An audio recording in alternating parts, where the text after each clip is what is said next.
আসসালামু আলাইকুম। আজকের ক্লাসটা হচ্ছে ফিজিক্স চ্যাপ্টার 10 ফার্স্ট পেপারের দ্বিতীয় লেকচার। ওকে স্যার, আজকের ক্লাসে আমরা মূলত যেটা পড়বো সেটা হচ্ছে আদর্শ গ্যাস এবং বয়েলের সূত্র। আদর্শ গ্যাস এবং বয়েলের সূত্র তোমরা যারা এই লেকচারের আগের লেকচারটা দেখো নাই তারা একটু কষ্ট করে দেখে আসো। ওই লেকচারটা দেখলে তোমরা বুঝতে পারবা যে এই চ্যাপ্টারে কি কি টপিক আছে এবং কোনটা গুরুত্বের সঙ্গে পড়তে হবে। ওকে স্যার, আচ্ছা চলো আদর্শ গ্যাস কি জিনিস সেটা তোমাকে একটু বুঝাই। এর আগে আরেকটা কথা বলে নেই, সেটা হচ্ছে আদর্শ গ্যাস এই টপিকটা বিস্তারিত বলা আছে কেমিস্ট্রির সেকেন্ড পেপারের ফার্স্ট অধ্যায়। ওকে স্যার, এইখানে অতটা বিস্তারিত বলা নাই, তারপরেও এই টপিকগুলি শেখার জন্য যতটুকু লাগবে অতটুকু আমি তোমাকে শেখাই দিব, ঠিক আছে? বাট কেমিস্ট্রিতে আমরা আরো বেশি বিস্তারিত পড়বো আদর্শ গ্যাস সম্পর্কে। Okay, so first of all what is আদর্শ গ্যাস? দেখো স্যার, তুমি নামটা ভাঙাও, এর সাথে একটা ওয়ার্ড ইউজ করা আছে আদর্শ। আদর্শ গ্যাস না আসলে বাস্তবে এক্সিস্ট করে না। কেন? দেখো, আদর্শ গ্যাসকে তুমি তুলনা করো আদর্শ ছাত্রের সঙ্গে বা আদর্শ স্টুডেন্টের সঙ্গে। আদর্শ স্টুডেন্ট, আমি যদি তোমাকে জিজ্ঞেস করি যে আদর্শ স্টুডেন্ট কি এক্সিস্ট করে, আসলে করে না। কেন করে না? কারণ একটা আদর্শ স্টুডেন্টের হয়তো কেমন বৈশিষ্ট্য থাকতে পারে, যেমন আমাদের চোখে বা মা বাবার চোখে একটা আদর্শ স্টুডেন্টের কেমন বৈশিষ্ট্য হওয়া উচিত। ওই আদর্শ স্টুডেন্ট হয়তো পড়ার সময় পড়বে, খেলার সময় খেলবে, হয়তো মা বাবারা চাইবে একটু কম যেন খেলে আমার ছেলে বা মেয়ে যেন একটু বেশি পড়ে। তারপরে আমার ছেলে পেলে হয়তো বাহিরে আড্ডা দিবে না। আমার ছেলে পেলে এই বয়সে, তোমাদের ফ্র্যাঙ্কলি বলি, তোমাদের অনেকেরই তো সিগারেট বা বিভিন্ন এই জাতীয় নেশাদ্রব্যের সাথে তোমরা অনেকেই কানেক্টেড হয়ে যাও এই বয়সে, যেটা সত্যি হওয়া উচিত না। তো যাই হোক, একটা আদর্শ ছেলে বা একটা আদর্শ সন্তানের কি এরকম বৈশিষ্ট্য হওয়া উচিত না যে সে সিগারেট খাবে না, পড়ার সময় পড়বে, খেলার সময় খেলবে, সে পরীক্ষার ভালো রেজাল্ট করার জন্য সর্বোচ্চ চেষ্টা করবে এবং ভালো রেজাল্টও করবে? এটাই তো একটা আদর্শ স্টুডেন্ট বা আদর্শ ছেলের বৈশিষ্ট্য। আরো কিছু বৈশিষ্ট্য অ্যাড করে দিই। একটা আদর্শ ছেলের কি কি বৈশিষ্ট্য থাকতে পারে? মা বাবারা কি চায়? আমার কথা মনোযোগ দিয়ে শুনবে, বাবা যা বলবে তা শুনবে, মা যা বলবে তা শুনবে, শিক্ষক যা বলবে তা শুনবে। এবার একটু খেয়াল করে দেখো তো, এই আদর্শ স্টুডেন্ট বা আদর্শ ছেলে কি এক্সিস্ট করে? আসলে কিন্তু করে না। কেন করে না? কারণ প্রত্যেকটা মানুষের মধ্যেই কোনো না কোনো ত্রুটি আছে। হয়তো অনেকে আছে পড়াশোনায় একদম আগ্রহী না, কিন্তু দেখো অন্যদিকে হয়তো তার গুণ খুব ভালো। যাই হোক, ওটা ভিন্ন কথা। যাই হোক, তো যেটা বলতে চাইতেছি, আমি একটু আগে আদর্শ স্টুডেন্ট বা আদর্শ ছেলের বা আদর্শ মেয়ের যে বৈশিষ্ট্যটা দিছি, ওই বৈশিষ্ট্যগুলা কি সবার মধ্যে এক্সিস্ট করে? কখনোই না। কারো না কারোর মধ্যে কিছু না কিছু বৈশিষ্ট্যের মধ্যে অবশ্যই ঘাটতি থাকবেই থাকবে। ঠিক সেরকম স্যার, কোনো গ্যাসই আদর্শ গ্যাস না। বাস্তব গ্যাস এক্সিস্ট করে। কি এক্সিস্ট করে স্যার? বাস্তব গ্যাস। যেমন নাইট্রোজেন, অক্সিজেন, হাইড্রোজেন, এই গ্যাসগুলোকে আমরা বলি কি গ্যাস? বাস্তব গ্যাস। তাহলে আমি কি বললাম বাবা? যেরকম আদর্শ স্টুডেন্ট বা আদর্শ ছেলে মেয়ে যেরকম এক্সিস্ট করে না, ঠিক সেরকম আদর্শ গ্যাসও এক্সিস্ট করে না। বাট একটু মনোযোগ দিয়ে শোনো স্যার, আমি কিন্তু চাইলে একটা নর্মাল ছেলে মেয়েকে আদর্শ ছেলে মেয়ে রূপান্তরিত করতে পারি। কিভাবে? কিছু কন্ডিশন তার উপরে যদি অ্যাপ্লাই করি। যেমন মনে করো একটা মা ওই ছেলের সাথে সারাদিন ধরে আছে। কিরকম? ছেলের স্কুলে নিয়ে যায়, ছেলের কোচিংয়ে নিয়ে যায়, ছেলের কোচিং থেকে আবার বাসায় নিয়ে আসে। এরকম যদি হয়, তাহলে ওই ছেলের পক্ষে ফাঁকিবাজি করার কি কোনো সুযোগ আছে? বা ছেলেটা যখন সারাদিন বাসায় পড়ে বা যতক্ষণ বাসায় পড়ে, মা যদি তার সামনে দাঁড়ায় থাকে, এবং মা যদিও এখন অনেক সময় মা বাবারা সামনে থাকলেও ছেলে পেলে ফাঁকিবাজি করতে পারে। যাই হোক, ধরলাম মা যদি সারাদিন সামনে ছেলেটার সামনে বসে থাকে বা দাঁড়ায় থাকে, ওই ছেলের পক্ষে কি ফাঁকিবাজি করা সম্ভব? সম্ভব না। তার মানে দেখো, আমি কিছু কিছু কন্ডিশন অ্যাপ্লাই করে, কিছু কিছু কন্ডিশন অ্যাপ্লাই করে একটা ছেলেকে কিন্তু আদর্শ বানাইতে পারতেছি। ঠিক সেই রকম স্যার, গ্যাসগুলা বা বাস্তব গ্যাসগুলার উপরে কিছু কিছু কন্ডিশন অ্যাপ্লাই করে আমরা আদর্শ গ্যাসের মতো বানাইতে পারি। তার মানে আমি বলতে পারি যে কিছু কিছু কন্ডিশন অ্যাপ্লাই করে একটা বাস্তব গ্যাস আদর্শ গ্যাসের মতো আচরণ করে। ওই কন্ডিশনগুলো কি কি? ওই কন্ডিশনগুলো সম্বন্ধে একটু বিস্তারিত বলি, ছোট্ট করেই বলি। বয়েলের সূত্র, চার্লসের সূত্র, চাপীয় সূত্র, এই কন্ডিশনগুলি যদি তুমি অ্যাপ্লাই করো, তখন সে কিন্তু আদর্শ গ্যাসের মতো আচরণ করে। এবং মনে রাখবা স্যার, মনোযোগ দিয়ে শোনো, বয়েল, চার্লস এবং চাপীয় সূত্র, এই তিনটা সূত্র মিলাইয়া বা এই তিনটা সূত্রকে একত্রিত করলে যে সূত্রটা পাওয়া যায় সেটা হচ্ছে পিভি ইকুয়াল টু এনআরটি। কি বললাম স্যার? বয়েল, চার্লস এবং চাপীয় সূত্র, তিনটা সূত্রকে যদি তুমি একত্রিত করো, সরি আমার গলাটা আজকে খুব সমস্যা, তো এই জন্য একটা ভয়েসটা একটু ডিফারেন্ট আসতে পারে, বাট চেষ্টা করো, মনোযোগ দাও, আশা করি বুঝবা স্যার।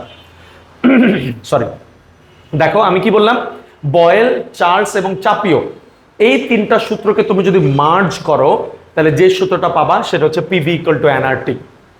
এবং মনে রাখবা, কোনো একটা বাস্তব গ্যাসের উপরে তুমি যদি PV equal to nRT apply করো তাহলে সেই বাস্তব গ্যাসটা আদর্শ গ্যাসের মতো আচরণ করবে।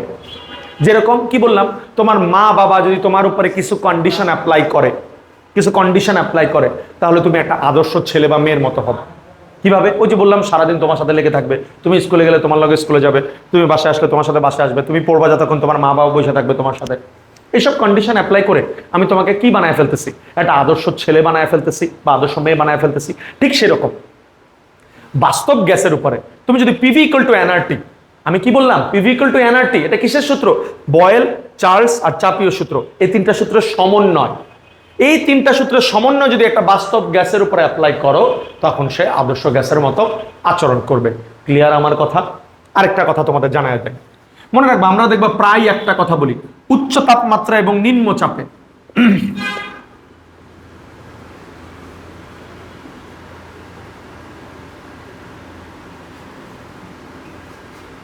বাস্তব গ্যাস আদর্শ গ্যাসের মতো আচরণ করে।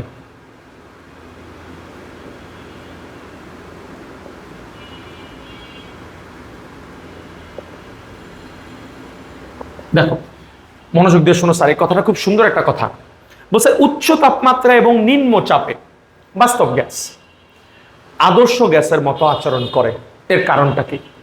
এর কারণটা জানতে হলে তোমাকে আগে জানতে হবে আদর্শ গ্যাসের একটা বৈশিষ্ট্য সম্পর্কে। তোমরা কেমিস্ট্রিতে মেবি আদর্শ গ্যাস যখন পড়বা বা এই অধ্যায়টা যখন পড়বা তখন দেখবা আদর্শ গ্যাসের প্রায় 8-10টা বৈশিষ্ট্য লেখাবে। আমি এখন এতগুলি বৈশিষ্ট্য নিয়ে আলোচনা করব না, আমি শুধু এই কথাটার সাথে যে বৈশিষ্ট্যটা রিলেটেড সেটা নিয়ে আলোচনা করব।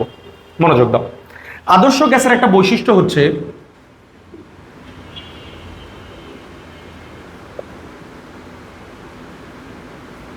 আদর্শ গ্যাসের কণাসমূহের মধ্যে কোনো আকর্ষণ বা বিকর্ষণ থাকবে না। এটা হচ্ছে তাদের একটা অন্যতম বৈশিষ্ট্য। একটু লিখে দেই, এদের মধ্যে আকর্ষণ বিকর্ষণ থাকবে না।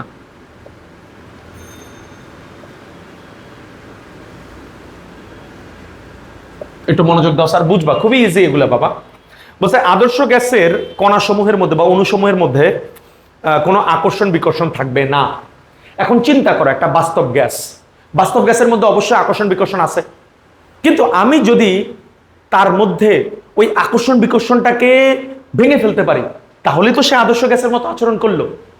আবার বলি, কথাটা বুঝছো কিনা জানি না, আবার বলি, আদর্শ গ্যাসের মধ্যে আমি বলছি কোনো আকর্ষণ বিকর্ষণ থাকবে না। এখন মনে করো কোনো একটা বাস্তব গ্যাস, তাকে যদি আদর্শ বানাইতে হয় তাহলে তার মধ্যেও কোনো আকর্ষণ বিকর্ষণ রাখা যাবে না, তাই না বাবা? তাহলে একটু চিন্তা করো কি কন্ডিশন অ্যাপ্লাই করলে তার মধ্যে ওই আকর্ষণ বিকর্ষণটা থাকবে না। সিম্পল, একটা হচ্ছে উচ্চ তাপমাত্রা।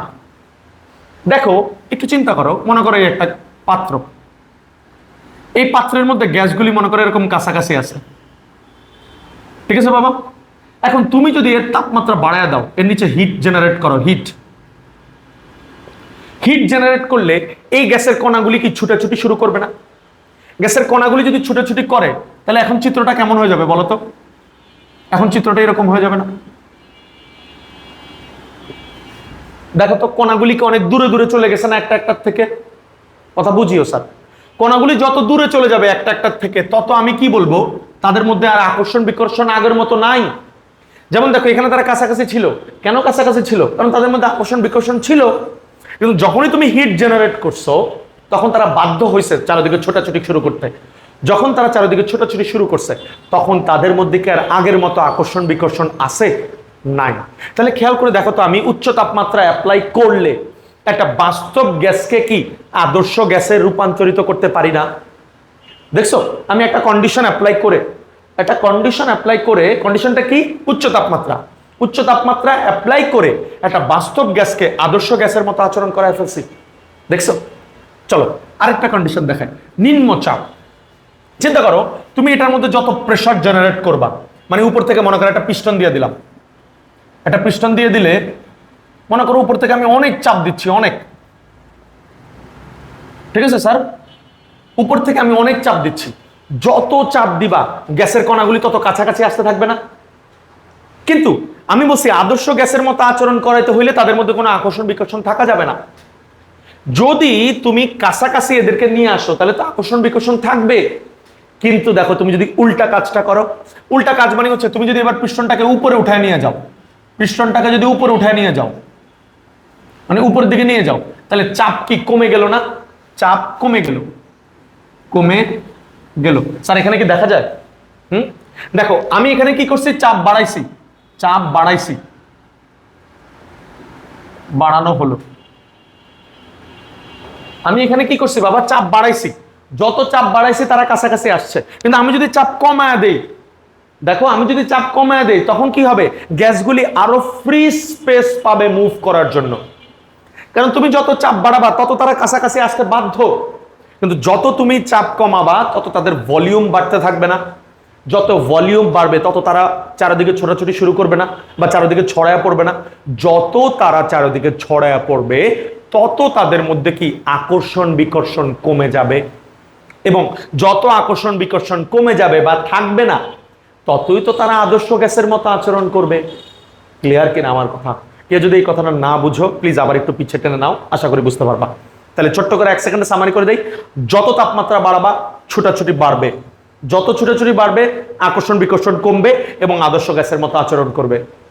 আবার যত চাপ কমাবা তত গ্যাসের ভলিউম বাড়বে, যত ভলিউম বাড়বে তত তারা চারদিকে ছুটাছুটি শুরু করবে এবং তাদের মধ্যে আকর্ষণ বিকর্ষণ কমবে, এবং যত আকর্ষণ বিকর্ষণ কমবে তত তারা আদর্শ গ্যাসের মতো আচরণ করবে। আশা করি স্যার তোমরা সবাই বুঝতে পারছো। তাহলে এতটুকু মোটামুটি জানলেই তোমার আদর্শ গ্যাসের বেসিক্স হয়ে যাবে। ঠিক আছে স্যার, চলো এখন আমরা সেকেন্ড টপিকটা স্টার্ট করব, সেটা হচ্ছে বয়েলের সূত্র।